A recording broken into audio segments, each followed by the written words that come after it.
안녕하세요. 마음의 지혜를 나누는 시간입니다. 혹시 누군가와 대화를 나누다가 거대한 벽과 이야기하는 듯한 답답함을 느껴보신 적이 있으신가요? 내 감정이나 생각을 아무리 설명해도 상대방이 전혀 이해하지 못하고 오히려 자신의 주장만 내세우는 상황 말입니다.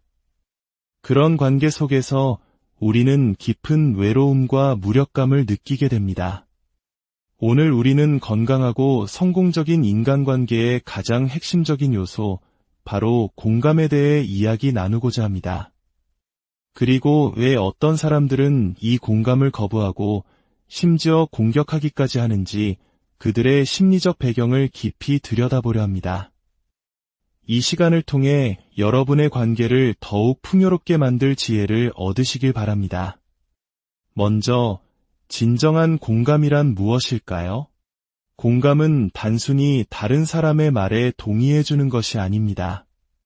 그것은 상대방의 관점에서 세상을 바라보고 그 사람이 어떤 감정을 느끼고 어떤 생각을 하는지, 어떤 경험과 역사를 거쳐 지금의 맥락에 서게 되었는지를 진심으로 이해하려는 노력입니다.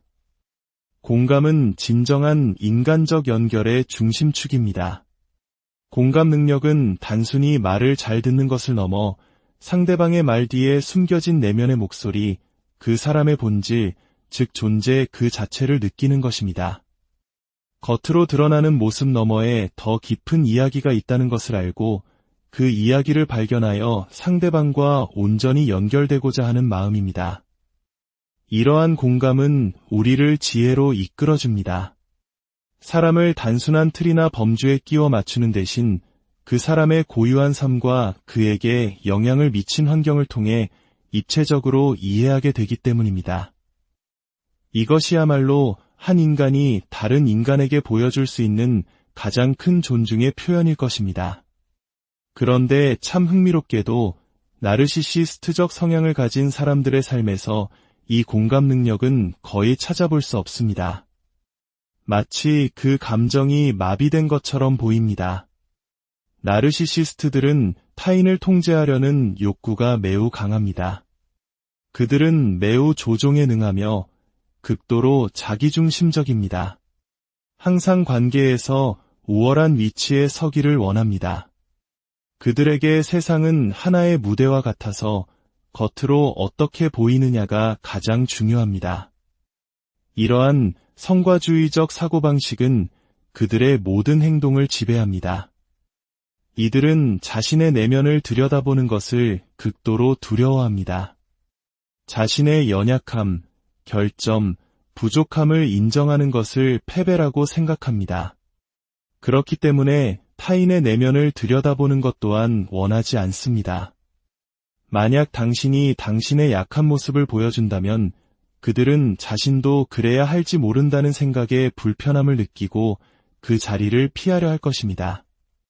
그들에게 관계는 수평적인 연결이 아니라 누가 위고 누가 아래인지를 끊임없이 확인하는 수직적인 서열 싸움일 뿐입니다.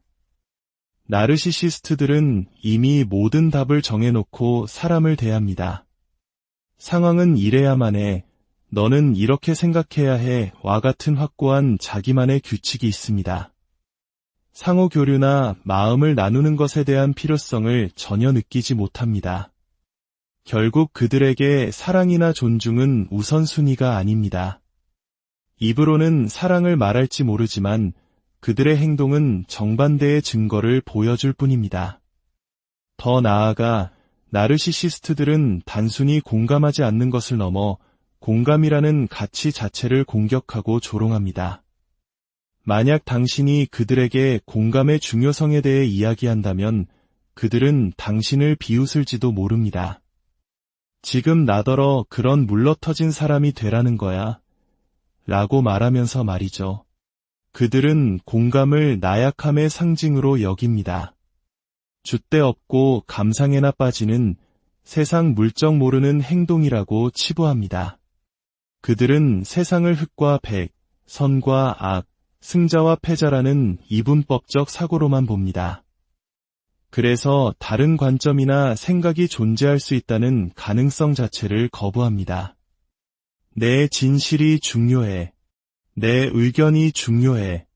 그걸로 끝이야. 이것이 그들의 세상입니다. 그들은 공감하는 사람들을 향해 이렇게 비난합니다. 그렇게 마음이 열려 있으니 이용당하는 거야. 감정에 치우치다 보면 원칙을 잃게 돼.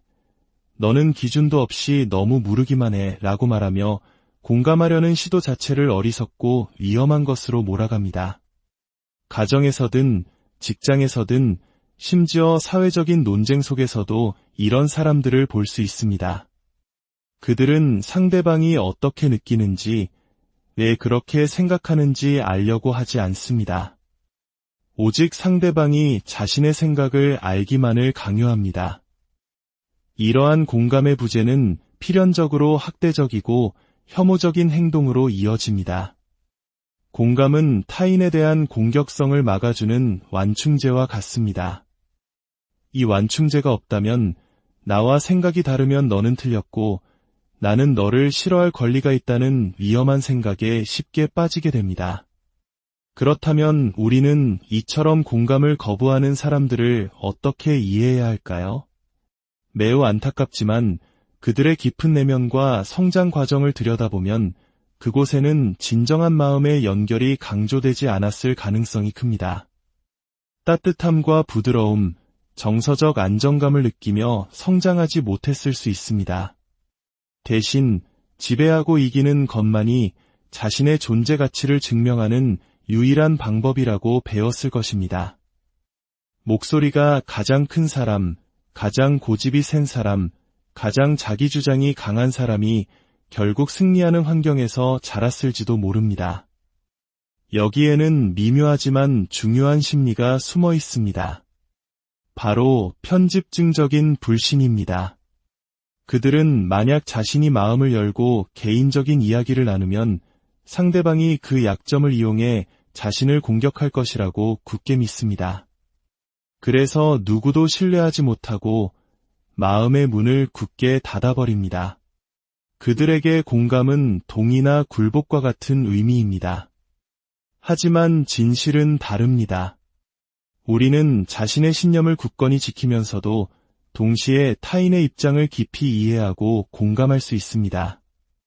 사실 진정한 강함은 바로 이 두 가지를 함께 해낼 수 있는 능력에서 나옵니다.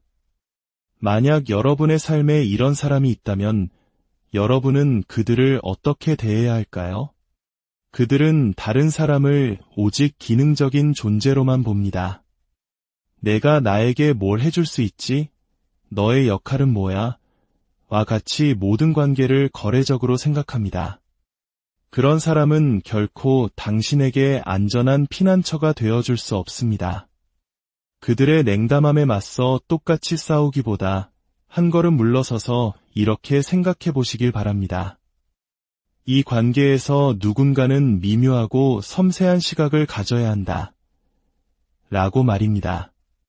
세상 모든 사람에게는 각자의 사연이 있고 눈에 보이지 않는 상처와 이야기가 있습니다. 왜 저 사람이 저렇게 행동하는지를 이해하려는 노력, 그것이 바로 성숙한 사람의 태도입니다. 진정한 친밀감과 마음의 연결은 서로의 어려움과 아픔을 나눌 때 깊어집니다. 물론 신뢰할 수 있고 선한 의도를 가진 사람과 나누어야 합니다. 우리는 모두 빛과 그림자, 장점과 단점을 함께 가진 존재입니다. 나는 당신의 그런 모습을 알고 싶고 당신도 나의 이런 모습을 알아주었으면 좋겠어 라고 말할 수 있는 용기가 필요합니다.